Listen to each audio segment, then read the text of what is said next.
Hello guys, स्वागत है आपका अपने चैनल एस्पेक में। आज हम राजस्थान राज्य व्यवस्था की सीरीज़ में चैप्टर नंबर 11 पढ़ने जा रहे हैं, जो कि आरपीएससी यानी राजस्थान लोक सेवा आयोग है।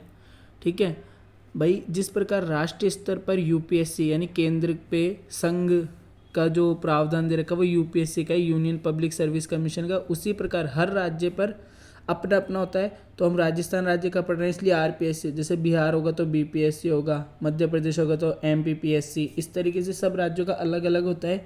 ठीक है, तो अब अपन पढ़ने जा रहे हैं संविधान के 14वें भाग में अनुच्छेद 315 से 323 तक जो है ना, वो मतलब जो ये पीएससी हैं उनके गठन का प्रावधान सब चीज़ें बता रखी है, मतलब पीएससी इसके बारे में। ठीक है, 315 से 323 भाग 14 ये पूछ लिया जाता है कि कौन से आर्टिकल में और कौन से भाग है।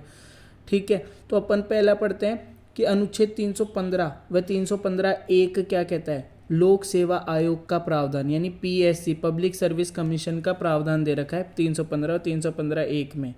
315(2) में क्या कह रखा है, 315(2) में कह रखा है दो राज्य हेतु संयुक्त पीएससी के गठन का प्रावधान, यानी दो राज्यों का एक ही पीएससी हो।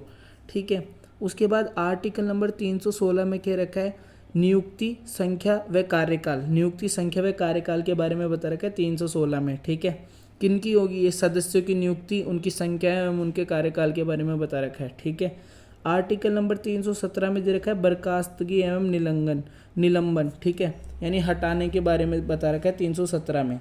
आर्टिकल 318 में क्या दे रखा है, सदस्यों के लिए शर्तें, क्या शर्तें रहेंगी सदस्यों पर। ठीक है, ये 318 में बता रखा है। 319 में सदस्यों पर प्रतिबंध बता रखा है 319 में। 320 में पीएससी के कर्तव्य बता रखे हैं। 321 में कर्तव्यों में वृद्धि। 322 में पीएससी का विस्तार एवं व्यय। और 323 में पीएससी का वार्षिक प्रतिवेदन यानी जो रिपोर्ट होती है, एनुअल रिपोर्ट। तो ये 323 भी बहुत इंपॉर्टेंट आर्टिकल है। वैसे तो ये सारे इंपॉर्टेंट होते हैं, ठीक है, और इनसे भी परीक्षा में प्रश्न पूछ लिया जाता है। ठीक है, अब आगे चलते हैं। आर्टिकल 312 क्या है, आर्टिकल 300 संसद द्वारा किसी भी सेवा को अखिल सेवा में शामिल करने का अधिकार है संसद को। ये एक इम्पोर्टेंट क्वेश्चन बनता है यहाँ से वनडे एग्जाम, ऑब्जेक्टिव एग्जाम में, कि ऐसा कौन सा आर्टिकल है जिसमें संसद को विशेष अधिकार है कि वो किसी भी सेवा को भारतीय अखिल सेवा बना सके। ठीक है, जैसे अभी 3 ही अखिल सेवाएं, आईएएस, आईपीएस और आईएफएस। ठीक है ना। केंद्र में यूपीएससी के अध्यक्ष व सदस्यों को नियुक्ति तथा पदमुक्ति राष्ट्रपति द्वारा दी जाती है। ठीक है ना, नियुक्त और हटाता कौन है, राष्ट्रपति। और हटाएगा कब, सुप्रीम कोर्ट की जांच के उपरांत। ठीक है, और अगर कोई सदस्य या अध्यक्ष पहले हटना चाहता है तो वो त्याग पत्र भी किसे देगा, राष्ट्रपति को ही देगा। ठीक है, जबकि निलंबन किसके द्वारा किया जाता है, राज्यपाल द्वारा। सस्पेंड जो होता है निलंबन, वो राज्यपाल द्वारा किया जाता है, और हटाया किसके द्वारा जाता है, राष्ट्रपति द्वारा। ठीक है, यूपीएससी में कितने सदस्य हैं और क्या अध्यक्ष है, तो यूपीएससी में 1 अध्यक्ष और 10 सदस्य यानी 11 लोग हैं अभी। ठीक है, सदस्य संख्या का निर्धारण राष्ट्रपति के पास है, कि सदस्य संख्या का निर्धारण कौन करता है, राष्ट्रपति करता है। ठीक है, कोई निश्चित संख्या नहीं है कि भाई इतनी होगी, 11, ज़्यादा भी हो सकती है कम भी हो सकती है, राष्ट्रपति की इच्छा अनुसार है। ठीक है, अभी वर्तमान में यूपीएससी के अध्यक्ष कौन है, मनोज सोनी। ठीक है, अध्यक्ष को वेतन कितना मिलता है, 2.5 लाख रुपए। सदस्य को वेतन कितना मिलता है, 2 लाख रुपए। कार्यकाल क्या होता है, 6 वर्ष या 65 वर्ष, जो भी पहले हो यूपीएससी में। ठीक है, वेतन भत्ते तथा खर्च ये भारत की संचित निधि से दिए जाते हैं यूपीएससी वाले को। ठीक है ना। अब आ जाओ भाई, संरचना के बारे में पढ़ लेते हैं। सामान्यतः आयोग में अध्यक्ष समेत 9 से 11 सदस्य होते हैं, जो कि राष्ट्रपति की इच्छा अनुसार बढ़ाए या कम किए जा सकते हैं। इसके अलावा आयोग के सदस्यों के लिए योग्यताओं का उल्लेख नहीं है।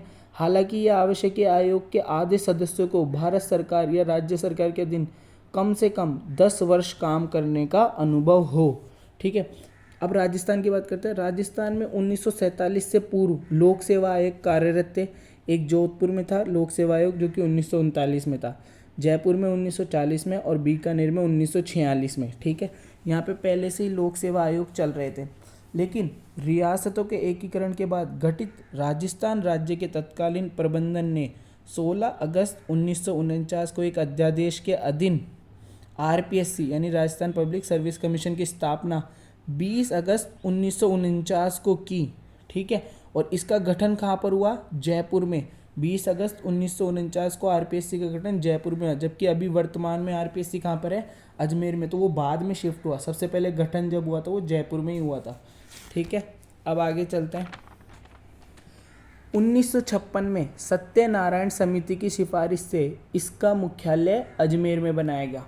भाई कौन सी, यहाँ पे एक प्रश्न बनता है कि भाई आरपीएससी का जो हेड ऑफिस है वो अजमेर में शिफ्ट किया गया, तो किस समिति की सिफारिश से किया गया, तो सत्यनारायण समिति की सिफारिश हुई थी 1956 में, तब वहाँ पे अजमेर में शिफ्ट किया गया था। ठीक है, आरपीएससी में अध्यक्ष और कितने होते हैं भाई, एक अध्यक्ष और 7 सदस्य, कुल 8 सदस्यों का ही प्रावधान है, जो कि वर्तमान में 1+7 के अनुरूप ही है। ठीक है, लेकिन 1950 के टाइम पर 1+2 थे, तब 3 ही सदस्य थे। ठीक है, आरपीएससी की कार्यप्रणाली, आरपीएससी नियम व शर्तें 1963 एवं आरपीएससी शर्तें एवं प्रक्रिया का मान्यकरण अध्यादेश 1975 एवं नियम 1976 के द्वारा तय की जाती है।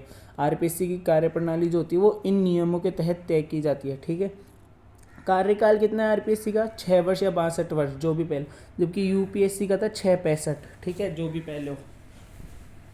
ठीक है, इसके अतिरिक्त ये कभी भी राज्यपाल को अपना त्यागपत्र सौंप सकते हैं। ठीक है, त्यागपत्र ये राज्यपाल को देंगे और निलंबन भी इनका राज्यपाल ही करता है।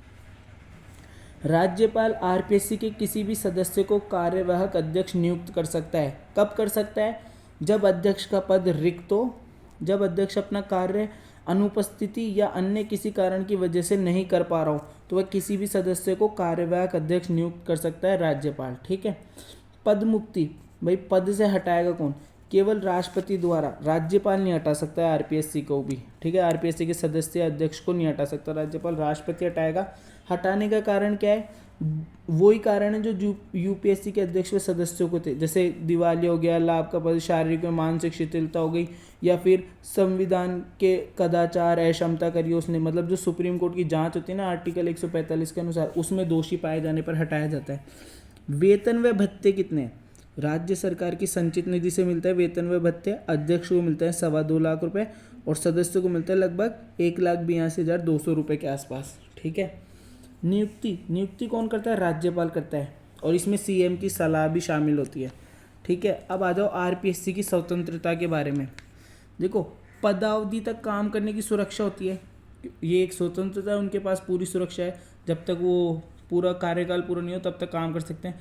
लेकिन एक ही उन पे इनसिक्योरिटी है, अगर वो कुछ संविधान विरुद्ध कार्य करते हैं तो उन्हें राष्ट्रपति हटा सकता है। ठीक है, अब दूसरा बात, अध्यक्ष व सदस्यों को पुनः नियुक्त नहीं किया जा सकता, ये भी एक स्वतंत्रता है कि दोबारा नियुक्त नहीं होंगे। आरपीएससी अध्यक्ष व सदस्यों को वेतन व भत्ते, पेंशन सहित सभी खर्च राज्य की संचित निधि से मिलते हैं। ठीक है, अतः इस पर विधानमंडल में कोई मतदान नहीं किया जाता। ठीक है, फिर अध्यक्ष व सदस्यों की सेवा शर्तें राज्यपाल तय करता है, अतः नियुक्ति के बाद उनमें कोई परिवर्तन नहीं किया जा सकता है।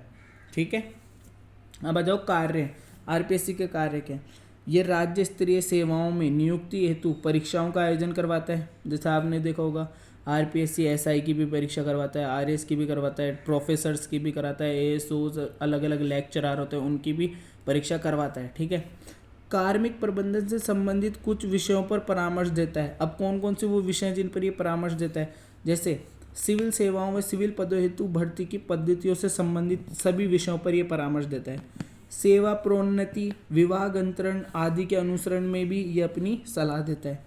प्रतिनियुक्ति के लिए भर्ती की अभ्यर्थना पर भी ये सलाह देता है। राज्य सरकार में सिविल हैसियत में कार्य करते हुए सभी ज्ञापन व अर्जी जितनी भी होती है उन पर भी ये अपनी सलाह देता है। ठीक है, उसके बाद पेंशन का दावा व उस राशि का निर्धारण करने के मामले होते हैं उनमें भी अपनी सलाह देता है। ठीक है, अब अन्य पॉइंट आ जाओ, तीसरा पॉइंट, आरपीएससी प्रत्येक वर्ष अपने कार्यों की रिपोर्ट राज्यपाल को प्रस्तुत करता है। ठीक है, ये राज्यपाल को देता है। राज्यपाल इस रिपोर्ट के साथ साथ ऐसे ज्ञापन विधानमंडल के समक्ष रखता है जिसमें आयोग द्वारा अस्वीकृत मामले और उनके कारणों का भी वर्णन किया जाता है। ठीक है, वह रिपोर्ट तो देता ही है तथा अस्वीकृत मामले भी विधानमंडल के समक्ष रखता है राज्यपाल। अब आ जाओ भाई, आरपीएससी की सीमाएं क्या हैं। पिछड़ी जातियों की नियुक्तियों या पदों के आरक्षण के मुद्दों पर थोड़ा सा चलता ही है ना, ये वाला प्रॉब्लम तो आपको पता ही होगा आरक्षण से रिलेटेड। सेवाओं व पदों पर नियुक्ति हेतु अनुसूचित जाति व जनजाति के दावों को ध्यान में रखने के मसले पर, ये इनकी सीमाएं हैं, मतलब ये खरे नहीं उतरते अपने हिसाब से। ठीक है, अब आओ भूमिका। आरपीएससी की भूमिका क्या है? संविधान आरपीएससी को राज्य में मेरिट पद्धति के प्रहरी के रूप में देखता है, ठीक है। दूसरा पॉइंट, सेवाओं के वर्गीकरण, भुगतान व सेवाओं की स्थिति, कैडर प्रबंधन व प्रशिक्षण आदि से आयोग का कोई सरोकार नहीं है, ठीक है। आरपीएससी मात्र राज्य का केंद्रीय भर्ती अधिकरण, जबकि कार्मिक विभाग या सामान्य प्रशासनिक विभाग राज्य का केंद्रीय कार्मिक अधिकरण है, ठीक है। ये बात बताई जा रही है। आरपीएससी की भूमिका न केवल सीमित है बल्कि उसके द्वारा दिए गए सुझाव भी सलाहकारी प्रवृत्ति के होते हैं, यानी सरकार के लिए वे बाध्यकारी नहीं है कि सरकार उन्हें माने ही, ठीक है। जिला न्यायाधीश के अलावा न्यायिक सेवा भर्ती से संबंधित नियम बनाने के मसले पर राज्यपाल आरपीएससी से संपर्क करता है। इस मसले में संबंधित उच्च न्यायालय से भी संपर्क किया जाता है। ये भूमिका में थे पॉइंट। अब आ जाओ भाई, एक संयुक्त राज्य लोक सेवा आयोग जो कि 2 राज्यों के लिए होता है, उसके बारे में थोड़ा सा देख लेते हैं। संयुक्त राज्य लोक सेवा आयोग आर्टिकल 315(2) के तहत आता है। 2 या 2 से अधिक राज्यों हेतु संयुक्त आरपीएससी का गठन किया जाता है, ठीक है। इसमें दोनों या जितने भी राज्य होते हैं उनकी सहमति से मिलकर बनता है, ठीक है। संयुक्त आरपीएससी के अध्यक्ष की नियुक्ति कौन करता है? राष्ट्रपति करता है। अध्यक्ष और सदस्यों का कार्यकाल 662 होता है, जो भी पहले, ठीक है। इतना ही बात थी। अब आओ, भारत सरकार अधिनियम 1919 के तहत 1926 में यूपीएससी का गठन किया गया था। भारत सरकार अधिनियम 1935 के अनुसार प्रांतीय लोक सेवा आयोग तथा संयुक्त लोक सेवा आयोग का गठन किया जा सकता है। अब आ जाओ, आरपीएससी के प्रथम अध्यक्ष कौन थे? तो वो थे एस.के. घोष। कौन थे आरपीएससी के प्रथम अध्यक्ष? राजस्थान पब्लिक सर्विस कमीशन के प्रथम अध्यक्ष थे एस.के. घोष। सबसे बड़ा कार्यकाल किसका रहा? तो वो था डी.एस. तिवारी का, ठीक है, 1951 से लेकर 58 तक। और वर्तमान में अध्यक्ष कौन है? 38वें अध्यक्ष हैं संजय कुमार श्रोत्री है आरपीएससी के अध्यक्ष, ठीक है। अब थोड़े से अन्य पॉइंट देख लीजिए, ये भी महत्वपूर्ण है। यूपीएससी अपनी सेवाएं राज्यपाल की मांग पर आरपीएससी को दे सकता है, परंतु वह राज्य सूची का विषय हो जो कि भारत के राष्ट्रपति से संबंधित हो, ठीक है। तभी यूपीएससी अपनी सेवाएं राज्य के आरपीएससी को देगा, नहीं तो नहीं देगा। संयुक्त लोक सेवा आयोग की स्थापना कौन करता है? संसद की विधि द्वारा, ठीक है। और करेगा कौन? राष्ट्रपति, है ना। संसद की विधि प्रणाली द्वारा होता है, जिसमें राज्यों की सहमति होनी चाहिए आपसी, फिर उसके अध्यक्ष की नियुक्ति राष्ट्रपति द्वारा की जाती है, ठीक है ना। पर ये तभी होगा जब तक कि राज्य की विधायिकाएं ऐसे प्रस्ताव पारित करें, यानी आपसी सहमति हो, तभी ऐसा होता है संयुक्त लोक सेवा आयोग का गठन, नहीं तो नहीं होगा। सिविल सेवाओं के स्थानांतरण हेतु आरपीएससी से परामर्श नहीं लिया जाता है। ये इंपॉर्टेंट बात मैंने पहले भी बताई थी आपको। उसकी कार्यप्रणाली में किसी ट्रांसफ़र, प्रशिक्षण, ये वाले होते हैं ना, इनसे कोई मतलब नहीं होता उसका, ठीक है। उनका सिर्फ भर्ती परीक्षा वो करने का ही महत्व होता है। तो इस वीडियो में इतना ही। अगर दी गई जानकारी अच्छी लगी हो तो लाइक कर देना और चैनल को सब्सक्राइब कर लेना। धन्यवाद।